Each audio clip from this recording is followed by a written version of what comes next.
बच्चों नमस्कार, कैसे हैं आप सब। उम्मीद करता हूँ बहुत अच्छे होंगे। जैसा कि हमने पहले वाले वीडियो में बताया था कि प्रतिबिंब क्या होता है, वास्तविक और काल्पनिक प्रतिबिंब इस वीडियो में हम लोग देखेंगे। चूँकि प्रतिबिंब दो प्रकार के होते हैं, वास्तविक प्रतिबिंब और काल्पनिक प्रतिबिंब। समझ गए ना, दो प्रकार के। इस काल्पनिक को आभासी भी कह सकते हैं। तो दो प्रकार के प्रतिबिंब है। इसमें हम लोग जो है विभेद स्थापित यानी कि अंतर स्पष्ट करेंगे। और जो है आपका यदि पाँच मतलब दीर्घ उत्तरीय में आए, यदि दीर्घ उत्तरीय में आए तो आपको क्या करना है कि प्रतिबिंब क्या है, ऐसे आएगा कि प्रतिबिंब क्या है, वास्तविक और काल्पनिक प्रतिबिंब में अंतर स्पष्ट करें।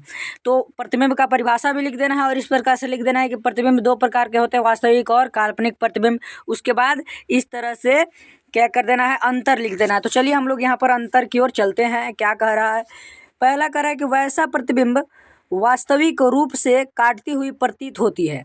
कैसा, वास्तविक प्रतिबिंब जो है वास्तविक रूप से काटती हुई प्रतीत होती है। जैसा कि हमने बताया था कि दो या दो से अधिक अपवर्तित किरणें या परावर्तित किरणें जिस बिंदु पर एक दूसरे को क्रॉस करती है, काटती है, वह उस बिंदु जो है प्रतिबिंब कहलाती है।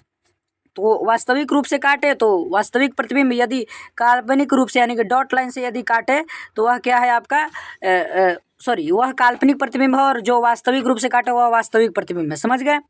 अब देखिए इसमें क्या कर रहा है, इसमें कह रहा है कि वैसा प्रतिबिंब, इसमें क्या कर रहा है कि वैसा प्रतिबिंब जो काल्पनिक रूप से काटती है उसे काल्पनिक प्रतिबिंब कहते हैं। वैसा प्रतिबिंब जो काल्पनिक रूप से मतलब डॉट लाइन से ऐसे जो काटे तो वह काल्पनिक प्रतिबिंब, और जो एकदम सीधा लाइन से यानी कि जो वास्तविक लाइन से, रियल लाइन से काटे तो वह आपका रियल प्रतिबिंब कहलाएगा, वास्तविक प्रतिबिंब कहलाएगा, है ना। काटती हुई प्रतीत हो तो आपका क्या क्या कहलाएगा, काल्पनिक प्रतिबिंब। अब देखिए आगे, देखिए क्या कहता है। आगे कह रहा है कि यह दूसरा कह रहा है, ख कह रहा है कि यह प्रतिबिंब उल्टा होता है। वास्तव में वास्तविक प्रतिबिंब जो होता है उल्टा होता है। जब उल्टा है, यह आप लोग बात को गांठ बांध लीजिए कि जो प्रतिबिंब उल्टा बनता है वह वास्तविक है, या जो वास्तविक है वह उल्टा बनेगा। समझ गए।